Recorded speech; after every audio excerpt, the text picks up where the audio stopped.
আসসালামু আলাইকুম, সবাইকে ওয়েলকাম করছি ক্রিপ্টোকারেন্সির আজকের গুরুত্বপূর্ণ মার্কেট আপডেট ভিডিওতে। সো অর্থনৈতিক আনসার্টিনিটি, জিওপলিটিক্যাল টেনশন, ডোনাল্ড ট্রাম্পের কঠোর শুল্ক নীতি, ইউএস মার্কেটের লিকুইডিটি স্কুইজ এবং বিশ্বজুড়ে ইনফ্লেশন বৃদ্ধি সহ বিভিন্ন কারণে ক্রিপ্টো মার্কেটের মতো রিস্কি প্লেসে বিগ ইনভেস্টররা টাকা ঢালছেন না, বরং আরও টাকা তুলে নিচ্ছে, যার ফলশ্রুতিতে ক্রিপ্টো মার্কেট বর্তমানে বেহাল দশার মধ্য দিয়ে যাচ্ছে। তো আজকের ভিডিওতে বেশ কিছু ডাটা দেখার চেষ্টা করব এবং সেগুলো আমরা অ্যানালাইসিস করব একদম সহজ ভাষায়, যাতে করে আপনারা বুঝতে পারেন বিশ্ববাজারে এখন কি চলছে এবং ক্রিপ্টো মার্কেটের জন্য উর্বর ভূমি আবার কবে নাগাদ ক্রিয়েট হতে পারে, এগুলো আমরা অ্যানালাইসিস করব। অ্যান্ড 2 নম্বরে আমরা মার্কেটের টেকনিক্যাল অ্যানালাইসিস করে দেখার চেষ্টা করব মার্কেট কোন দিকে মুভমেন্ট করতে পারে এবং কেন পারে। তো ভিডিওতে লাইক না দিলে আপনার বিয়ে হবে না, আপনার কপালে বিয়ে নেই। তো যাই হোক, মজা করলাম। ভিডিও শুরু করার আগে একটি ডিসক্লেমার, এই ভিডিওটি শুধুমাত্র একটি এডুকেশনাল ভিডিও, কোনো ফাইন্যান্সিয়াল অ্যাডভাইস নয়, শুধুমাত্র একটি এডুকেশনাল ভিডিও। অ্যান্ড যারা স্টিল আমাদের টেলিগ্রাম চ্যানেলটিতে জয়েন করেননি, ভিডিও ডিসক্রিপশন বক্সে আমাদের টেলিগ্রাম চ্যানেলের লিঙ্ক পেয়ে যাবেন। অবশ্যই আমাদের টেলিগ্রাম চ্যানেলটিতে জয়েন করবেন, কারণ মার্কেটের ইনস্ট্যান্ট যত ফান্ডামেন্টাল নিউজগুলো উঠে আসে সমস্ত কিছু আমরা আমাদের টেলিগ্রাম চ্যানেলটিতে জয়েন করি। ভিডিও ডিসক্রিপশন বক্স অ্যান্ড প্রথম কমেন্টে আমরা আমাদের টেলিগ্রাম চ্যানেলের লিঙ্ক দিয়ে দিব, আপনারা অবশ্যই জয়েন করবেন। সো 1 নম্বরে ছোট্ট একটা বিষয় আমরা প্রথমে জানিয়ে রাখি। দেখুন, আমাদের বিটিসি কিন্তু উইকলি টাইম ফ্রেমে তার যে মেজর স্ট্রাকচার, যেটা বুলিশ স্ট্রাকচার ছিল, সেটা কিন্তু আসলে শিফট দেওয়ার চেষ্টা করছে, ঠিক আছে। অর্থাৎ আমরা মেজর চেঞ্জ অফ ক্যারেক্টার পেয়েছি, অর্থাৎ মার্কেট আমাদের আসলে এখন কিন্তু উপরের চাইতে নিচের দিকে যেতে কিন্তু বেশি স্বাচ্ছন্দ্য বোধ করবে। তো বিষয়টা নিয়ে আমি পরবর্তীতে আরও ডিপ অ্যানালাইসিস করব টেকনিক্যালি। তো প্রথমে আমরা বেশ কিছু নিউজ কভার করব।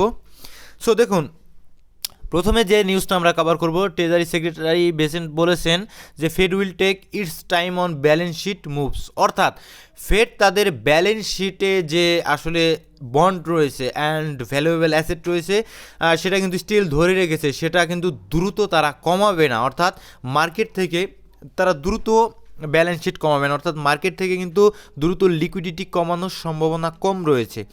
এটা খুব বেশি ভালো কথা নয়, স্টিল আপনাদের দেখে মনে হতে পারে যে এটা অনেক ভালো নিউজ, কিন্তু এটা আমার দৃষ্টিতে খুব বেশি ভালো নিউজ নয়। এটা একটা নিউট্রাল নিউজ, সাময়িকভাবে গুড নিউজ মনে হলেও ফেড পরবর্তীতে কিন্তু লিকুইডিটি টানবে বাজার থেকে, সেটা কিন্তু আলটিমেটলি আমাদের আসলে যে লিকুইডিটি সেন্সিটিভ যে অ্যাসেটগুলো রয়েছে বিটিসির মতো, সেগুলোর ক্ষেত্রে কিন্তু একটু কষ্টকর হওয়ার সম্ভাবনা থাকবে, রাইট।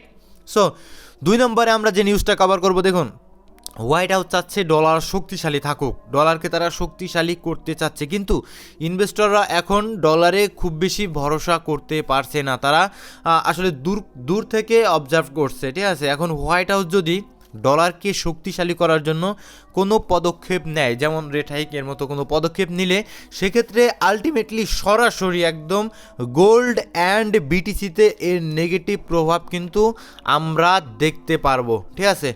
সো আমাদের নজর রাখতে হবে আসলে হোয়াইট হাউস আসলে অথবা ফেড তারা আসলে কি পদক্ষেপ নিচ্ছে। তারা যদি ডলারকে স্ট্রং করার মতো কোনো পদক্ষেপ নিয়ে থাকে, সেটা আলটিমেটলি আমাদের ক্রিপ্টো মার্কেট এবং গোল্ড মার্কেটের জন্যই কিন্তু খারাপ আসলে বয়ে আনার সম্ভাবনায় থাকবে। 3 নম্বরে যে নিউজটা আমরা কভার করব, দেখুন, এখানে ইউএস ট্রেজারি বন্ডের আসলে ব্যালেন্স শিট আমরা এখানে দেখতে পাচ্ছি যে 1 নম্বরে যে দেশটা রয়েছে জাপান, অর্থাৎ সবচাইতে বেশি ইউএস ট্রেজারি বন্ড হোল্ড করছে জাপান, অলমোস্ট 1.2,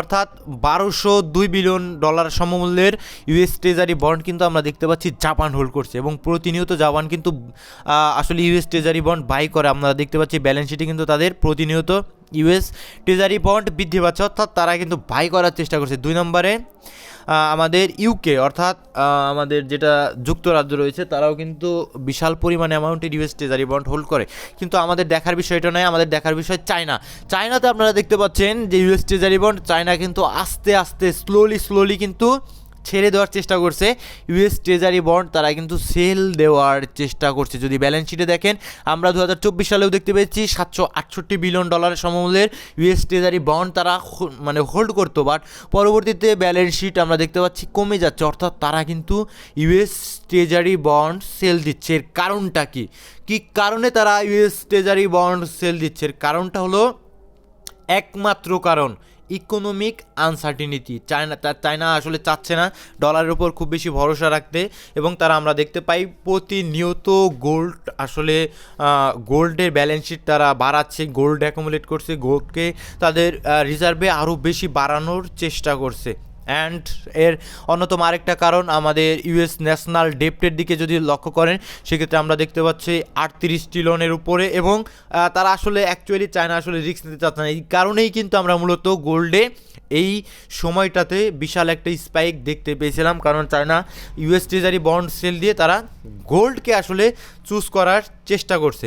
ঠিক আছে, সো 4 নম্বরে আমরা দেখব আমাদের ফেডের ব্যালেন্স শিট, যেটাকে আমরা লিকুইডিটি নামে চিনে থাকি, লিকুইডিটি শিটও বলতে পারেন। ঠিক আছে, এটা আমাদের জন্য খুবই গুরুত্বপূর্ণ। আমরা যখন দেখতে পাই যে ফেডের ব্যালেন্স শিটে ফেড বাজারে লিকুইডিটি অ্যাড করছে, ঠিক আছে, বাজার থেকে লিকুইডিটি টানছে না, বাজারে লিকুইডিটি অ্যাড করছে, তখন আমরা দেখতে পাই যেগুলো লিকুইডিটি সেন্সিটিভ মার্কেট প্লেস রয়েছে, যেগুলো আসলে কম লিকুইডিটি সামান্য বাড়লেই যে সমস্ত অ্যাসেটগুলো বেড়ে যায়, তার মধ্যে অন্যতম হলো বিটিসি। ঠিক আছে, তো ব্যালেন্স শিট, ফেডের ব্যালেন্স শিট যখন বাড়ে তখন কিন্তু আমরা দেখতে পাই যে বিটিসিতে মোটামুটি একটা স্পাইক আমরা দেখতে পাই। যখন আবার ফেডের ব্যালেন্স শিট কমার চেষ্টা করে, অর্থাৎ লিকুইডিটি ফেড বাজার থেকে টানার চেষ্টা করে, তখন কিন্তু আমরা দেখতে পাই কি আমাদের বিটিসি নিচের দিকে পড়ে। তো এবার আমরা ফেডের ব্যালেন্স শিটে সাময়িক কিছুটা স্পাইক দেখতে পাচ্ছি, এটা আমাদের জন্য একটা ভালো নিউজ। অথচ আমাদের ট্রেজারি সেক্রেটারি বেসেন্টের মতে কিন্তু খুব দ্রুত লিকুইডিটি টানবে না তারা, কিন্তু পরবর্তীতে টানবে। দ্রুত টানবে না তার মানে এই নয় যেটা টানবেই না, পরবর্তীতে কিন্তু ব্যালেন্স শিট কমানোর সম্ভাবনা রয়েছে। অর্থাৎ আপনারা যারা বিটিসিতে আসলে দেখতে চান সেটা আমি পরবর্তীতে বোঝাবো যে বিটিসিতে স্টিল এই মুহূর্তে কী করা উচিত। তো আমরা এক্সপেক্ট করব যে ফেড আরও আসলে লিকুইডিটি বাজারে আসলে ইনজেক্ট করুক, এটা আমাদের এক্সপেকটেশন থাকবে। কিন্তু আমরা এক্সপেকটেশন করব তার মানে এই নয় যে ফেড অ্যাকচুয়ালি বাজারে লিকুইডিটি আসলে ঢোকাবে। ঠিক আছে, এই চারটা আপনারা নজর রাখবেন।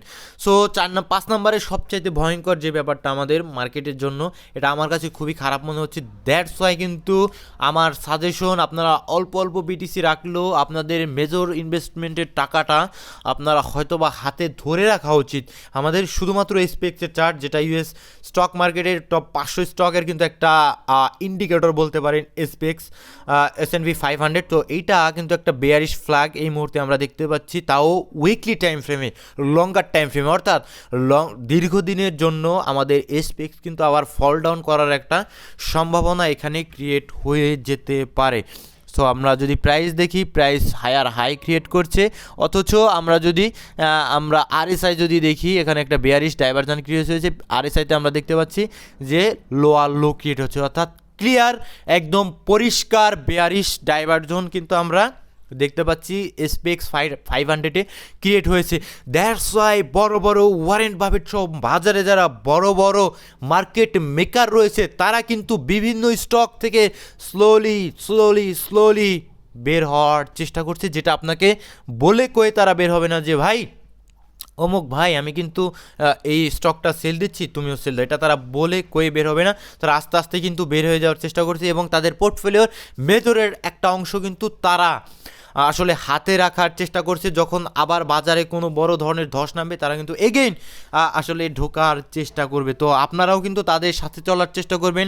এখানে আপনারা দেখতে পাচ্ছেন, প্রিভিয়াস যদি দেখানোর চেষ্টা করি, এইখানেও কিন্তু আমরা দেখতে পাচ্ছি একটা বেয়ারিশ ডাইভারজেন্স ক্রিয়েট হয়েছিল আরএসআইতে। ঠিক আছে, প্রাইস হাই অ্যান্ড অথচ আমরা আরএসআইতে দেখতে পেয়েছি লো একদম ক্লিয়ার বিয়ার সিগন্যাল দিয়েছে, পরবর্তীতে ধুম করে কিন্তু এসপিএক্স পড়ে গিয়েছিল। তখন আমাদের বিটিসির ক্ষেত্রেও কিন্তু আপনারা জানেনই বিটিসি তখন কী হয়েছিল। ঠিক আছে, সো এখানে যখন দেখতে পাবেন, এই যে দেখুন আরেকটা আমাদের বেয়ারিশ ডাইভারজেন্স ক্রিয়েট হয়েছিল, প্রাইস হাই, অথচ আমাদের আরএসআইতে আমরা লোয়ার লো দেখতে পেয়েছি bearish divergence, and ultimately price কিন্তু নিচের দিকে পড়ে গিয়েছিল। তো এইবার আমরা সেম সিচুয়েশন দেখতে পেয়েছি বিটিসিতে। এই যে দেখুন বিটিসিতে আমি দেখাবো বিষয়টা। সো আমরা কিন্তু সেম সিচুয়েশন দেখতে পাচ্ছি এসপিএক্স 500-এ একটা বেয়ারিশ ডাইভারজেন্স ক্রিয়েট হয়েছে। তো আলটিমেটলি এসপিএক্স 500 কিন্তু ইউএস স্টক মার্কেটে বড় ধরনের ধস নামার কিন্তু একটা সম্ভাবনা আগামী দিনে ক্রিয়েট হয়ে গেছে। তো সুতরাং আপনারা কিন্তু বড় রকমের যে ফান্ডটা থাকে সেটা কিন্তু হাতে রাখার চেষ্টা করবেন, যাতে পরবর্তীতে কোনো ধরনের কোনো সিচুয়েশনে আপনারা সেটা কাজে লাগাতে পারেন। ম্যাক্সিমাম ইনভেস্টমেন্ট মার্কেটে রাখার কোনো ধরনের কোনো আসলে চান্স আমি আপাতত দেখতে পাচ্ছি না। যারা স্মার্ট ইনভেস্টর তারা এভাবেই কাজ করার চেষ্টা করবে। সো 6 নম্বর ইটিএফ ডাটা যদি আসেন, ইটিএফ ডাটা আমরা দেখতে পাচ্ছি আজকে আমাদের মার্কেট ওপেন হয়েছে অলরেডি, আমাদের একটু পরে সন্ধ্যা 7:30টার দিকে ইউএস স্টক মার্কেট ওপেন হবে, right. So US stock market open হলে দেন পরবর্তীতে কিন্তু আমাদের ইটিএফেও আসলে ট্রেডিং চালু হবে, তখন আমাদের বোঝা যাবে অ্যাকচুয়ালি কী হবে। তো ম্যাক্সিমাম চান্স থাকবে সাময়িক কিছুটা বাই করলেও পরবর্তীতে আলটিমেটলি সেল দেওয়ার চেষ্টাই তারা করবে। তো দেখতে পাচ্ছি আমরা 2-1 দিন বাই করে, এই যে ক্লিয়ার ইন্ডিকেশন ভাই 2-1 দিন বাই করে, কিন্তু তারপরে আলটিমেটলি তারা সেল দেয়। তো এইবারও কিন্তু আমাদের এক্সপেকটেশন থাকবে ওইটাই যে তারা হয়তো বা আজকে থেকেই আবার সেলিং প্রেশার স্টার্ট করা শুরু করতে পারে, ঠিক আছে। তারা যখন আবার দেখবো বাইং করা স্টার্ট করেছে, তখন মার্কেটের জন্য পজিটিভিটি আসলে আসার চেষ্টা করবে। ফেয়ার এবং গ্রিড ইন্ডেক্স আপনি দেখতে পাচ্ছেন এক্সট্রিম ফেয়ার স্টিল রয়েছে 14, সাধারণত কিছুটা মার্কেটে রিকভারি করার কারণে এটা কিন্তু কিছুটা উপরের দিকে উঠেছে, এটা কিন্তু 6-এর কাছাকাছি ছিল, এক্সট্রিম ফেয়ারে ছিল। তো আলটিমেটলি আবারও কিন্তু নিচে পড়ে যাওয়ার চান্সটাই বেশি থাকবে। সো এইবার আমরা টেকনিক্যাল পার্টে যাওয়ার আগে ক্রিপ্টো মার্কেটের ভবিষ্যৎ, যেটা আমাদের টাইটেলে ছিল, একটু দেখার চেষ্টা করবো। দেখুন ক্রিপ্টো মার্কেটের অবস্থানটা আপনার প্রথমে আসলে দেখতে হবে, ঠিক আছে। একজন হয়তো বা আপনি দেখতে পান যে এমএ পাশে একজন ছাত্র আর আমার 5 পাশে একটা ছাত্র কখনোই এক হতে পারে না, ঠিক আছে। সেমভাবে আমাদের সেফ অ্যাসেট আর বিটিসি কখনোই এক হতে পারে না। আপনাদের বুঝতে হবে বিটিসির অবস্থানটা কোথায়। বিটকয়েন একটা লিকুইডিটি সেন্সিটিভ মার্কেট, এর মার্কেট ক্যাপ যে খুব বড় গোল্ডের মতো এইরকমটা কিন্তু বিষয় নয়। সাময়িক মার্কেটে কোনো আনসার্টিনিটি দেখা দিলেই কিন্তু বিটিসির প্রাইস কিন্তু ড্রপ করতে থাকে, বাজার থেকে লিকুইডিটি তুললেই কিন্তু আমাদের বিটিসি ড্রপ করতে থাকে। তো এইবার রিস্কি অ্যাসেট তো তখনই বাড়বে, এই সমস্ত রিস্কি অ্যাসেট তখনই বাড়ার চেষ্টা করবে যখন বাজারে আসলে লিকুইডিটি বাড়বে এবং মানুষের রিস্ক নেওয়ার মতো ক্যাপাসিটি থাকবে, ঠিক আছে। তো এখন বাজারে রয়েছে বিভিন্ন আনসার্টিনিটি বিরাজ করছে, যার ফলশ্রুতিতে আমরা কিন্তু কখনোই এই সমস্ত রিস্কি অ্যাসেটে আসলে বড় বড় ইনভেস্টর না, আমরা তো না বুঝে ধুম করে মেরে দেবো। বড় বড় ইনভেস্টর যারা রয়েছে তারা কিন্তু আসলে খুব বেশি রিস্ক নিতে চাইবে না, সাময়িক আস্তে আস্তে তারা বাই করবে, অল্প অল্প করে তাদের মতোই আপনারা চলার চেষ্টা করবেন, ঠিক আছে। তো তারা যদি টাকা না ঢালে ক্রিপ্টোকারেন্সি মার্কেটও বাড়ার চেষ্টা করবে না। তবে একটা কথা, বিটিসি এমন একটা অ্যাসেট, যখন বাজারে আবার ভালো পরিবেশ চলে আসে, বাজারে যখন ফেড রেট কাট করে, যখন ব্যালেন্স শিট বাড়ায়, কোয়ান্টিটিভ ইজিং চালু করে, যখন ফেড আসলে টাকা ছাপায়, ডলার যখন উইক হয়, তখন কিন্তু আমরা বিটিসিকে আস্তে আস্তে উপরের দিকেই মুভমেন্ট করতে দেখি, ঠিক আছে। সো আপনাদের এটাই বলবো, ঠিক আছে, যে প্ল্যান করে রাখার চেষ্টা করবেন। অল টাইম হাই থেকে পড়েছে, একদম ওভার ভ্যালুড পজিশনে ছিল। যদি এখানে আরএসআই ধরার চেষ্টা করলে আপনাদের আরেকটা বিষয় কিন্তু আমি দেখাতে পারবো, যেটা কিন্তু আমি দেখানোর একটা কথা বলেছিলাম। এই যে দেখুন প্রাইস আমরা দেখতে পেয়েছি ক্লিয়ার ভাই, এটা আমি ভিডিওতেও যখন এরকম প্রাইস ছিল ভিডিও করারও চেষ্টা করেছিলাম, যে আমরা দেখতে পাচ্ছি প্রাইস হায়ার হাই, অথচ আমরা আরএসআইতে দেখতে পাচ্ছি lower low, clear bearish divergence, bearish indicate, একদম বিয়ার ফ্ল্যাগ। আলটিমেটলি তখন থেকে কিন্তু প্রাইস একদম দমদাম পড়ে গিয়েছে। সো বিটিসির ভাই ভবিষ্যৎ রয়েছে, ডিসেন্ট্রালাইজ ফাইন্যান্স, এটা ভাই ভবিষ্যৎ রয়েছে ভাই। সো আস্তে আস্তে দেখার চেষ্টা করবেন। বিটিসি পড়ে গিয়েছে, এইবার ডিসকাউন্ট লেভেলটাতে অলমোস্ট প্রবেশ করেছে, তো একবারে আপনি রাখবেন না, আস্তে আস্তে নিজের মানিটাকে ম্যানেজ করবেন। হয়তো বা 0.5 লেভেলে এসেছে, এই লেভেল টোটাল লেভেলটাই আমাদের ডিসকাউন্ট লেভেল থাকবে, 70 থেকে 71 থেকে অলমোস্ট 57 পর্যন্ত আপনার ডিসকাউন্ট লেভেল থাকবে, আর নিচের দিকে এই লেভেলটা থাকবে এক্সট্রিম ডিসকাউন্ট লেভেল, ঠিক আছে। সো আমাদের ক্ষেত্রে ইম্পর্টেন্ট থাকবে বর্তমানে অলমোস্ট ছোট্ট একটা পার্ট দিয়ে হয়তো বা বিটিসি রাখা যেতে পারে, পরবর্তীতে শুধু বিটিসি অন্য কয়েন নয়, পরবর্তীতে আমাদের 0.618 লেভেলে যখন আসবে তখন হয়তো বা আমরা কিছুটা রাখার চেষ্টা করব একটু বেশি অ্যামাউন্ট দিয়ে, অ্যান্ড পরবর্তীতে আমাদের এক্সট্রিম ডিসকাউন্ট লেভেলে কিন্তু মার্কেট সাইডওয়েজ থাকার সম্ভাবনা থাকবে।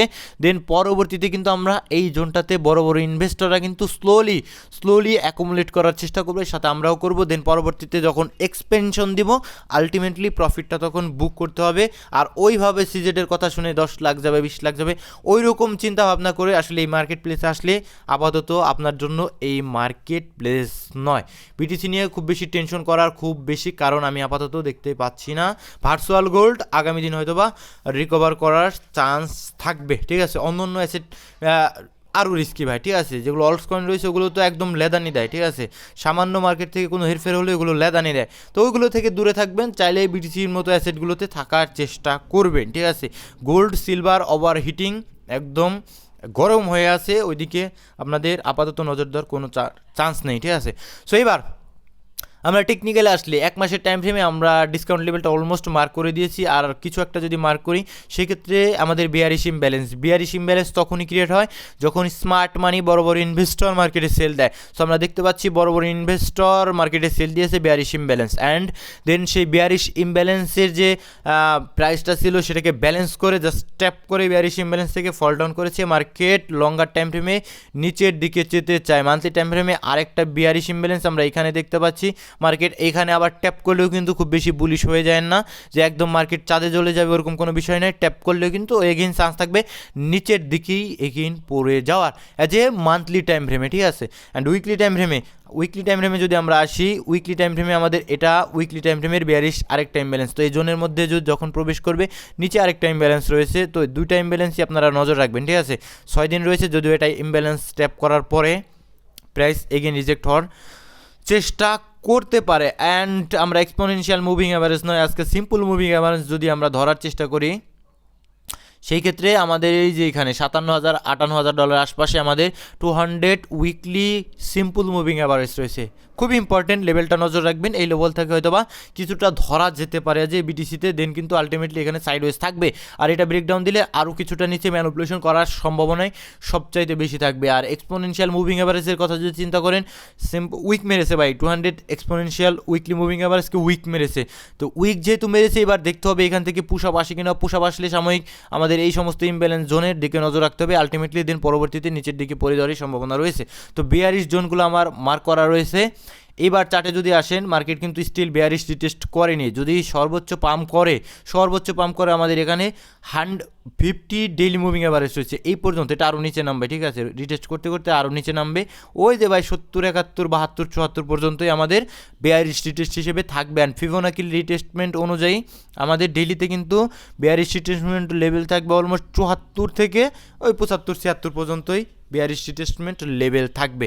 সো এই লেভেল পর্যন্তই হয়তোবা আমাদের পাম্প করতে পারে, দেন আলটিমেটলি কিন্তু নিচের দিকে পড়ে যাওয়ার চান্স সবচাইতে বেশি থাকবে। ভিডিও অলমোস্ট অনেক লম্বা হয়ে যাচ্ছে, ভালো থাকবেন, সুস্থ থাকবেন। ইউএসডি ডমিনেন্স, এই যে দেখুন ইউএসডিটি ডমিনেন্স নিচের দিকে আমাদের ডেইলি ক্যান্ডেলের নিচের দিক থেকে উইক মারার চেষ্টা করেছে, ঠিক আছে। তো এই সমস্ত উইক মারলে আলটিমেটলি কিন্তু আমাদের ইউএসডিটি ডমিনেন্স আবার উপরের দিকে চলে যাওয়ার সম্ভাবনায় থাকবে।